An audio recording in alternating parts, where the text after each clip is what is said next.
I'm a clinician. For 20 years, I was academic.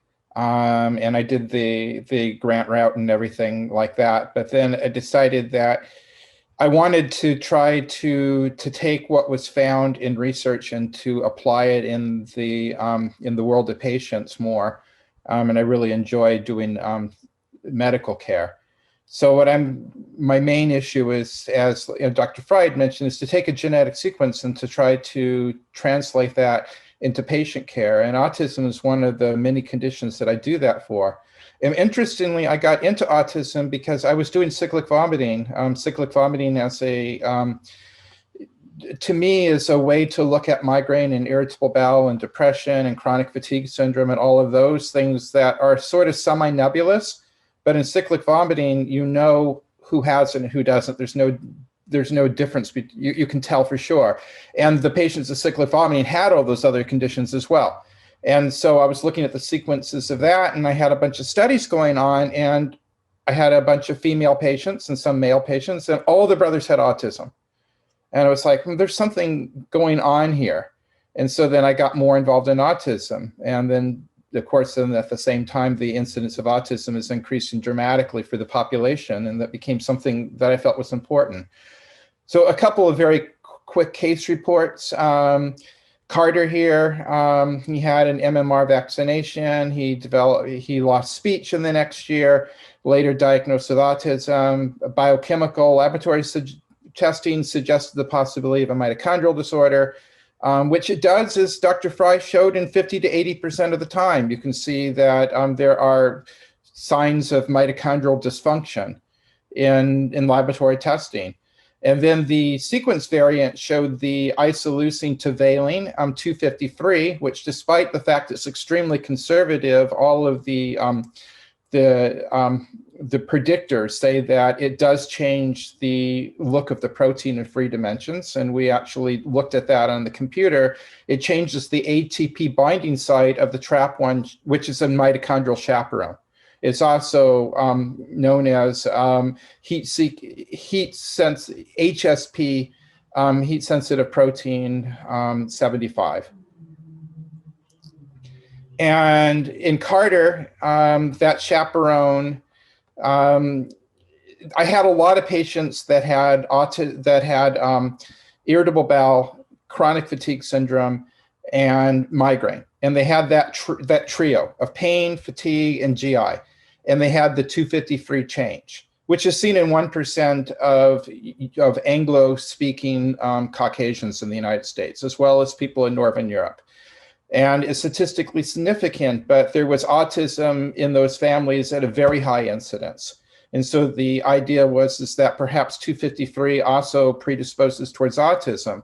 Interestingly, as a mitochondrial chaperone, it's made at times of the cell danger response. It's made anytime that you have oxidative stress, you make this heat-sensitive protein. And so that fit in completely. We did computer modeling and found that gancitron, some of you might recognize that, is used for chemotherapy-induced vomiting. It's known as Kytril in the United States. I've used it before in cyclic vomiting syndrome and in other conditions when Zofran or dancitron doesn't work.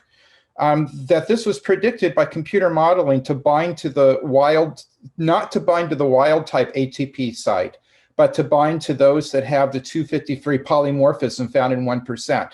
And the difference between that predictive value on the computer was extremely high. And so he gave Kytril to several patients that had pain, fatigue, and GI problems, and they got better. So I said, well, will it work in autism? I mean, maybe it will, maybe it won't. So with informed consent, we tried it in Carter, and it actually made a big difference. He was the type of kid that they would never go to a restaurant before. He would run under the tables and make animal noises, but on the medication, Kytril, he was focused and he would sit and he would eat.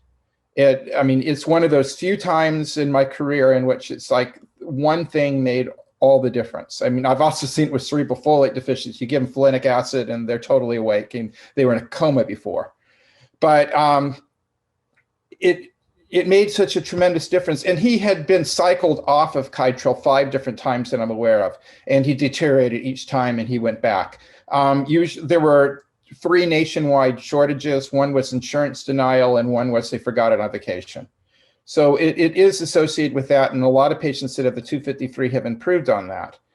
Payam had unexplained vomiting at 15 months associated with worsening symptoms. This is, again, both of these kids, well, this is a young adult, the other one's still a child, that have autism, that as toddlers, between 1 and 2 years of age, in the very vulnerable time in which brain is growing the fastest, they had some sort of immunological challenge. Be it a viral infection or a vaccination or some other challenge. And then from then on, it was a trigger that set them on a different course. And there were mental health issues here, and there were functional disease issues. Remember, I said that, I started looking at GI fatigue and pain, and then I got into autism. Well, a lot of people on autism have functional problems as well. They have GI fatigue and pain, and Payam had those. As what usually happens when you sequence extreme number of genes, you find polymorphisms in a lot of genes. You have to figure out which ones are important. The father is a physician. I said there were 3 changes in the DNA that I thought might be related to it. I was thinking it was sodium channel 2A, but he said no, that it is the creatine transporter. And he felt that it was that way because of the son's extreme behavioral issues. And these are stars where he has it. And then, so he was put on cyclocreatine, which in analogous to the folate transporter, creatine can't go across the blood-brain barrier if you have a creatine block. Cyclocreatine goes across the blood-brain barrier anyway, analogous to leucovorin. And he improved dramatically. And the father was a physician. He set up a situation in which OT was examining the kid with or without cyclocreatine, and they put their information into writing. And the OT was astonished by what happened, is why he was so much better. And here's some of the improvements here. So this is just I use this slide on pretty much all my talks. I am now pretty much mostly seeing patients in 2 different practice situations, one on the East Coast, one on the West Coast, which of course is easy because everything is telemedicine. I'm the medical and scientific officer of NeuroNeeds, which makes the products that Dr. Fry is now testing. I'm very grateful for that. I really suspect that we'll find something there. I was 5 years at Cortigen. I was also at Lineagen and 2 other companies, which really got me into the genomic side of the equation. And then I did the usual 20 years as faculty at USC and at Children's Hospital Los Angeles. And then personalized medicine, the treatments that I'm talking about, like Kytril and cyclocreatine, they're obviously not they're not on label by the FDA. Everything is off label in personalized medicine. You sort of expect that. And there's no recommendations for genetic testing in autism, except for some societies looked at this 8 years ago, which is completely in the dark ages and really don't apply now at all. So these are my own personal opinions. And then here's the machine that does it. I don't need to kind of go into this talk. Neurodevelopmental disorders is a concept that includes autism as one of many different ones. And this is what I'm going to go into a lot. As a geneticist, the phenotype is sort of irrelevant. You can have epilepsy, you can have intellectual disability, you can have autism. For that matter, you can have depression or schizophrenia or migraine, and the genes can be the same. And why is that? Well, it's obvious. I mean, this is not an autism gene. There's no such thing as an autism gene. There's genes that are needed for the formation and the function of a brain, the maintenance of a brain. And if that gene has a change that disrupts homeostasis, there may or may not be disease depending on how many other genetic changes and how many environmental insults you have at the same time. And what sort of brain disorder you will get, or indeed other disorders like congenital heart disease or other issues, will depend on the other 3 billion nucleotides, as well as all of the exposed zone. I don't know how to pronounce that, but what Dr. Navia was just talking about, it depends on everything else. That people are not a single base pair in DNA, although that base pair can cause a significant degree of problems in homeostasis. And this is actually a paper that's now 4 years old. It looks at autism in terms of clumps of pathways. And I usually show this to families to show there's a lot of pathways that can lead to autism. There's not a single cause of autism by any means. There may be some common pathophysiological pathways that we've discussed today. The arrows are mine. The arrows are in pathways that I believe are at least partially treatable, and I have treated to some degree. And the point is that if we can do all of this work and if we figure out what's going on, it's not just that we have a lot of knowledge, we can't do anything about that. You really can do something. And I think that everyone here pretty much agrees with that. So the sequencing that we do now, we do whole genome sequencing. You can do whole exome, which is to sequence all 23,000 genes. And you can do chromosomal microarray. The exome will find small sequence changes. The microarray will find large sequence changes. And then there's this area in here that really both don't find. It's amazing how many doctors and how many families will do one or the other and felt that they don't need to do them both, because both of them are important. In my personal experience, this is maybe 2/3 of the diagnostics, and this is about 1/3. So sequencing is probably more important, but it's not that much more important. We now do whole genome sequencing, which most academic institutions don't even do. The main advantage of whole genome sequencing, in my mind, is that it does everything from small to large, and this area in between. Doesn't matter if it's one base pair or millions of base pairs, you will find Down syndrome on it. I've sent kids with Down syndrome that had mitochondrial dysfunction, and then they say it has Down syndrome. You will find it. I don't even tell the lab it was there. But you will also find everything in here. So a couple other really quick case reports: epilepsy, autism, intellectual disability, anxiety, all neurodevelopmental. You can say this is neuropsychiatric, but that's sort of a, just somatics more than anything. Whole genome sequencing found a 64 kb deletion. This is including just part of one gene. This is the type of thing that you're not going to see on sequencing, and you're certainly not going to see on chromosome or on most of the platforms that were there around. A really good chromosomal microarray will find something this large. But this included 67% of the colibistin gene, which clumps together the inhibitory glycine and GABA receptors. So that makes a lot of sense. And there were, I think, 5 other cases in the world literature when I found this last year. And the patient, also on the literature, these patients have hyperkyplexia. They have an exaggerated startle response. I then went back to the family, which is the advantage of having to be able to go do that. And they said, oh yeah, he has the greatest startle response anyone's ever seen. So this all makes sense. We added glycine and GABA agonists on medications and nutraceuticals, and we saw no improvement. So sometimes you get a diagnosis, you follow it through, and nothing happens. Another similar case, a 16-year-old male. These actually were in the same month, so I think of them together. Autism, intellectual disability, functional problems, severe migraine, and a family history of migraine, and GI, irritable bowel. And found a de novo 84 kb deletion on chromosome 8.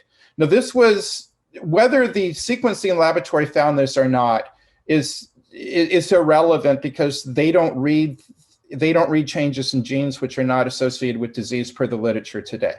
But I read all of the genes, and that a de novo deletion of 2 different genes that are involved in the deubiquinization pathway, which I think of as the trash trucks of the nerve cell, the D-taggers that go through and decide which proteins to knock out, and is extremely likely to be related to disease, because many other deubiquitin enzymes are associated with disease manifestations that are very similar. And we're right now going through some research labs to try to prove this is a new disorder. The migraine is probably incidental because a lot of family members have migraine. Remember, this is a de novo, and there were 3 different changes in the mitochondrial DNA which predict migraine. In the family, I started on therapy based upon this. I used the spectrum needs and ubiquinone and several other things, such as high doses of magnesium and zinc, to try to be neuroprotective in every way that I could. And he got a lot better. Here's some of the things that were in the patient note. Better transition, sleeping better, using more words, trying more foods and activities, much more social. She ran out of the vitamins and the behavior worsened, restarted again, and he got better. So one of the things that I really see as obvious as a geneticist in here, and as in Cortigen and at Lineagen, I was involved in reading the sequences, particularly at Cortigen, of many thousand, I think about 5,000 kids with autism. And then in my own private practice, we've done about 200 that we did whole genome, then I read it myself and followed the patient, is that you do have rare variants which can be causal. They can be the lion's share of the disease. Again, everything is polygenic, everything is multifactorial. The genetic polymorphisms or the genetic mutations or, disease-associated variants, however you want to say it, they really are your genetic endowment regarding resilience versus sensitivity to disease. Depends on the rest of the genome, depends on the environment to a very large degree. Especially since a lot of these, they deteriorate at a certain point, and that's likely something that's environmental. Often an immunological challenge, but by no means always. Sometimes it could be anesthesia or surgery or breaking a leg or something, or fasting. It can be many different insults. But then you have the risk factors, the more common, anything from very rare to extremely common can be a risk factor in disease. And we see that brings out, here, a pregnant cat showed up at my doorstep during the pandemic, and we got kittens. And here's a ball of kittens to try to show that at first it looks like a four-headed monster, but then if you look very closely, you can try to tease out the different things. And that's what I really, when I get a genetic sequence, is sometimes you find a single variant in a single gene, which is the largest cause of the disease, but by no means all. And other times you find a bunch of risk factors that may or may not be contributing to the disease. And the importance of that is some of them might be treatable. And here's another case, is Zach. He's like 30 now. I've been following him since he was a small child. He had been diagnosed with mitochondrial dysfunction early on.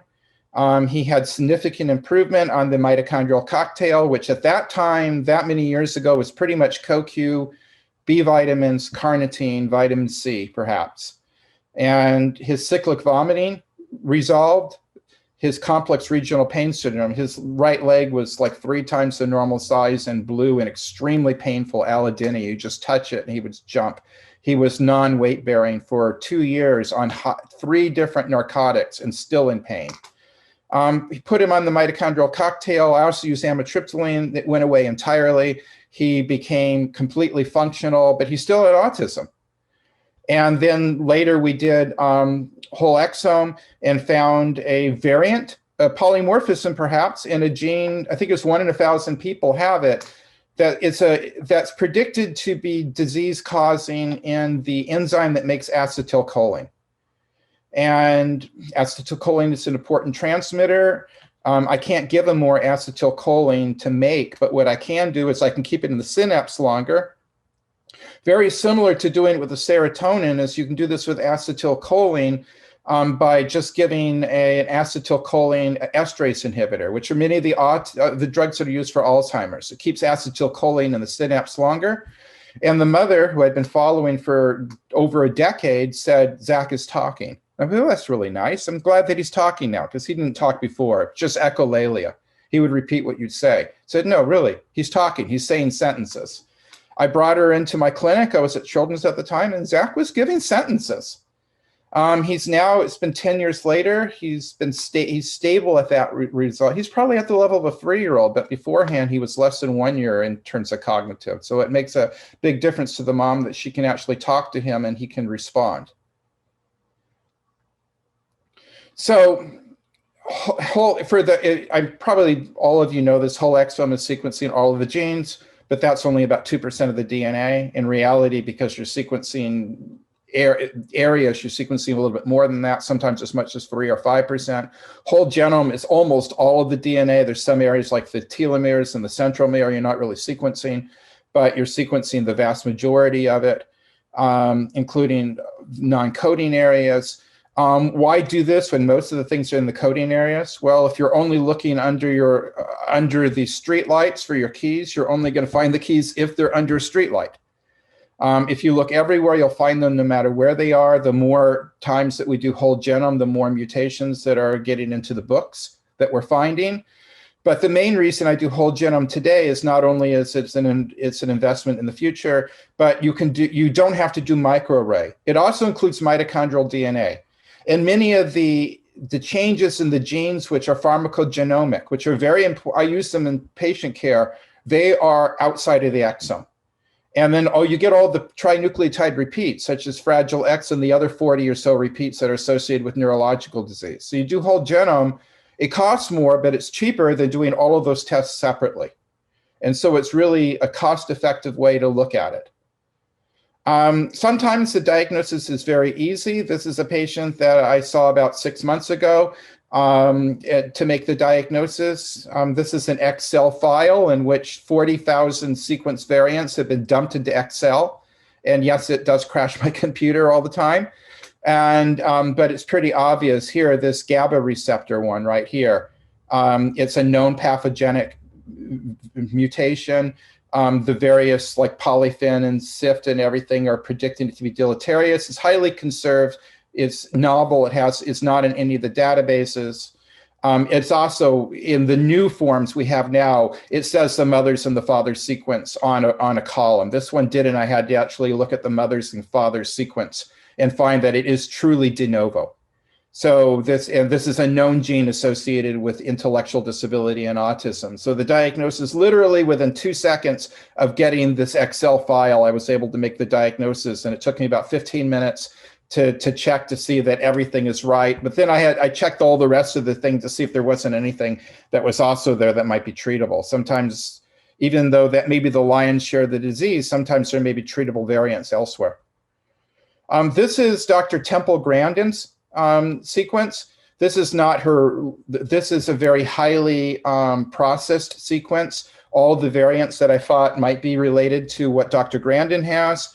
If you know Temple personally, you know that she considers autism not to be a disease, but a superpower sort of for her, that it allows her to do what she does, that she's extremely successful, not just as a motivational speaker for autism, but in animal science and feeling for what the animals are going through and redesigning things in agriculture so that the animals will feel more comfortable.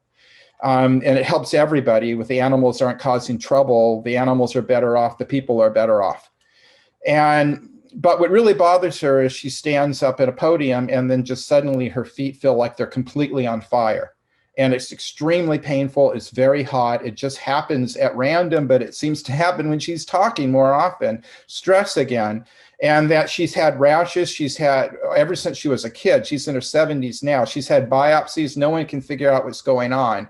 She gets fevers every once in a while, and she gets pain in different places that are not her feet. She has 2 known mutations in the gene that causes familial Mediterranean fever. Yes, these are known pathogenic mutations. They're common. They're 1.3% and 1.45% of the entire population. But actually, this is allele, so it'd be twice that. But when they're found together, they are a risk factor for mild Mediterranean fever, familial Mediterranean fever, particularly pain is what you get. And so this is treatable. It also explained why 7 of her teeth never grew in. This is a known pathogenic mutation in a gene. There's many others. She'll talk about that, how there's one gene variant in here that if she were to take Coumadin, that she likely would bleed out and die, and she knows she can't take Coumadin. And there was a lot of other things. The SHANK2 is probably related to her autism to some degree. It's a postsynaptic scaffolding protein that's known to be autistic sensitive. to be susceptible. The variant in SHANK2 appears to be, by computer programs, to look like it probably changes the protein. We can't prove it, but this is, and she also has a variant in Reelin, which is associated as well. Probably polygenic and multifactorial. This is the other, there are many, many other sequence variants that were found in her that might be of certain significance. Some of them explain different things in the family. And we did whole genome and we did whole exome and we compared it in different labs so we know that they're all real. But anyway, just one person can tell a lot of things. And this is kind of tells you that this is what I use Variantex. It's a company out of Boston. I don't have any relationship to them other than as a client. I use their sequence. This is when you look at, you can decide you only want to look at exome. You can add splice sites. You can add everything else. You can put in the synonymous, or you can take it out. You can look at all these different things. You can, anyway, it's amazing the type of things that we can do now. I can just do with a few clicks, I can look at anything I want in a whole genome sequence and it just pops up what I'm looking for. And this is the kind of raw data that gets thrown out. You can click on this and get more about each and every variant, if it's in the mother, if it's in the father, what is its evolutionary conservation, how common is it in different groups of humans, what's known about disease, what ClinVar says about it, what Polyfin says about it. I can go on and on and on. You can, I mean, I could talk about the information that you can get from each one of these just by a click. And so this is now available to clinicians. And so, you know, what does this tell me about, you know, treating one patient at a time? What does this tell me from the doctor's perspective as to what is autism? And from a doctor's perspective, it's that, well, first of all, is that it's a behaviorally based phenotype. If you have autism, it's because you have troubles in social communication. That is by definition. So social functioning. So if you have executive functioning problems, you have ADHD, cognitive functioning, intellectual disability. You can go on and down this. And usually, if you have one problem wrong with the brain, you have more problems wrong because you have something in the brain that affects more than one function. And you can have just one of these, and many people do. But there are many patients that have more than one of these, particularly when they have an underlying genetic problem, because it affects neurons in different pathways. So this explains why we can, it's just different functionings that we look at. But the synapses seem to have a really central role. Is that mutations that involve the synapse very frequently end out with an autistic phenotype. There are many, many other pathways. I also particularly meant ion channels. That's probably number 2. Ion channels are important for nerve conduction, neurotransmitters to be between the neurons. And then there's everything from mitochondria, axonal transport, both prograde and retrograde, protein degradation. There are, and then genetic processes which operate all of these. So in reality, what autism is it's genetic abnormalities which affect brain homeostasis that cause vulnerability and then, or risk. And whether you'll get it or not depends on environmental factors to many cases. And that's why the monozygotic is only 70% concordant, because monozygotic twins they both have the same risk factors, to a large part, the same environmental triggers, but not completely. And then there's the breakdown between the de novos and the inheriteds. And as a clinician, I really see these as, is to a large part very different. About 1/3 of autism is de novo. If you look at patients that have epilepsy and severe developmental regression and IQs less than 30, it's much more than 1/3. And if you look at people that are doing graduate work and they have graduate degrees and have high intelligence and have just simply the social autism like Dr. Grandin, it's a lot less than 1/3. But if you just look at all cases, it's about 1/3. And in those cases, there is a genetic variant which is causal to the disease, in that without it, they would not have had it. But that doesn't mean it causes the disease in an entirety. It causes much of the risk of the disease. These tend to be more severe, but not always. They tend to have mixed neurodevelopmental phenotypes, ADHD, OCD, intellectual disability, but not always. And they tend to have low recurrence risks because, again, it's it's a new mutation. However, new mutations can occur in some, it can be in spermatogenesis or in oogenesis, and then you can get additional children with it. It's just the risk is low. We say less than 1%, but not 0. Whoops, did that again. And then there's the inherited variants. It's about 2/3 of autism. Again, it can be more or less depending on who you're talking about. Those are the ones that most of the people in most of the talks today have been talking about. And that's about 2/3 of autism, that there are genetic risk factors inherited from both parents.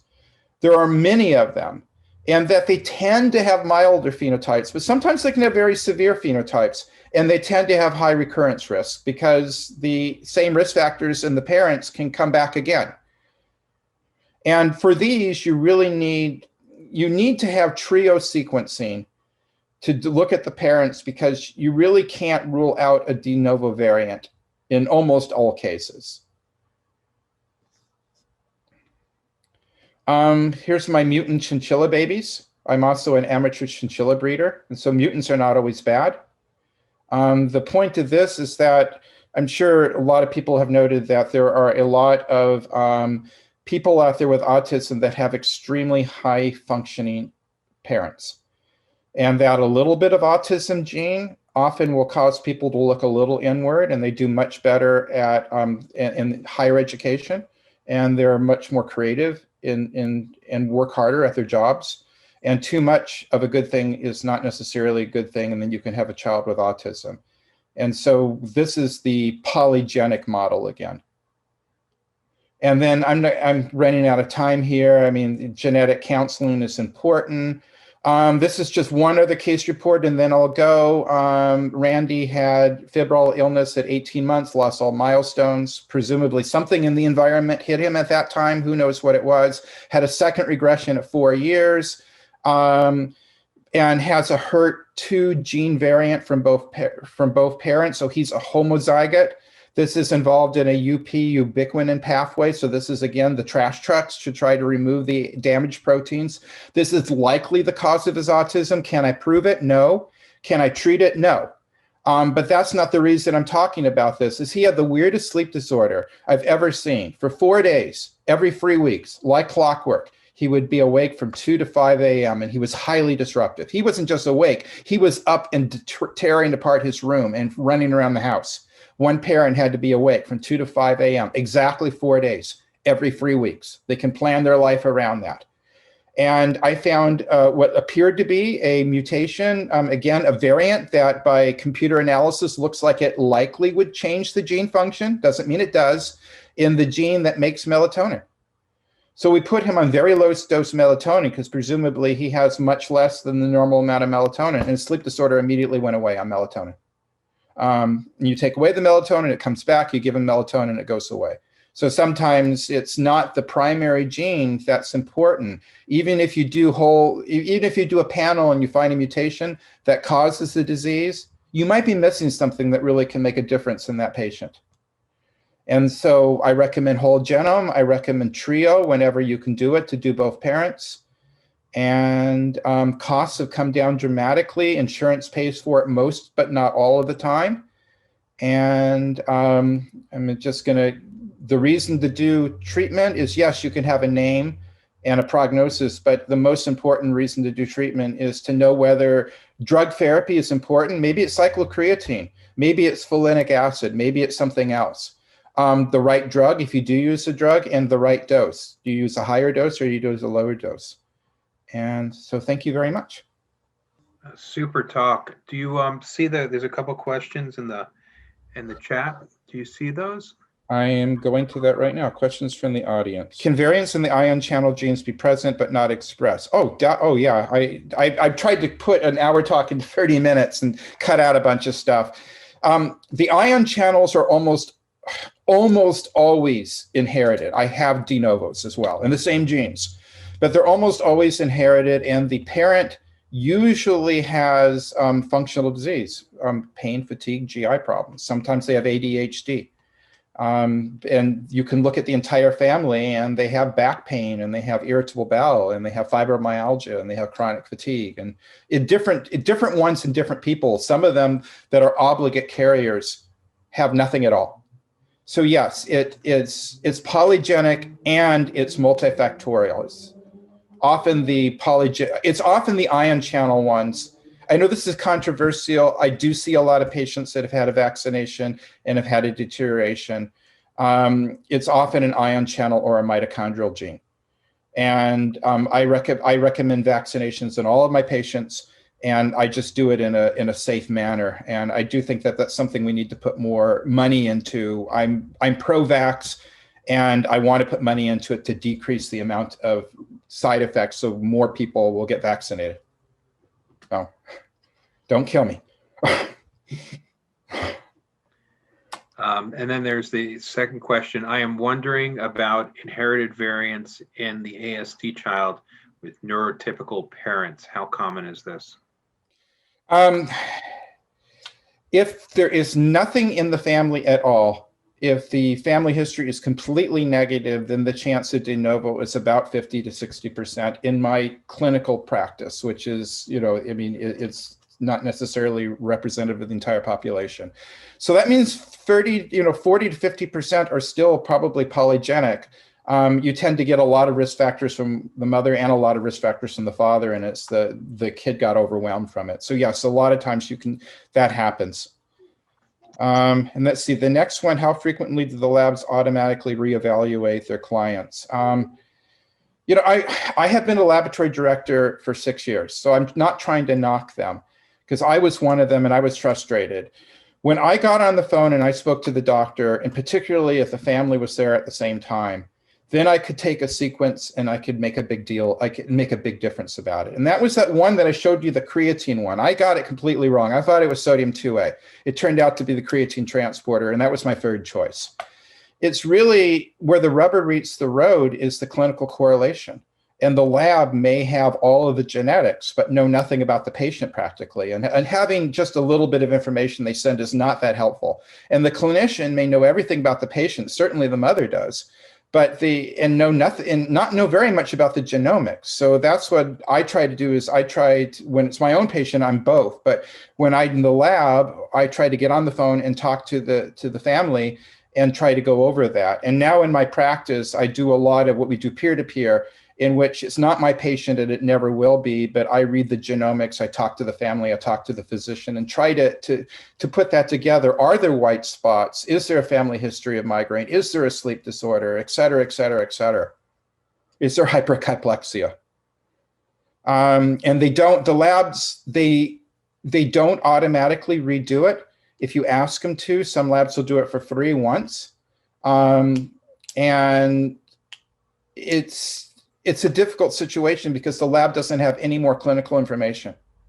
So they can find something that there's a paper that came out with a new disease, but it's really hard to do the clinical correlation.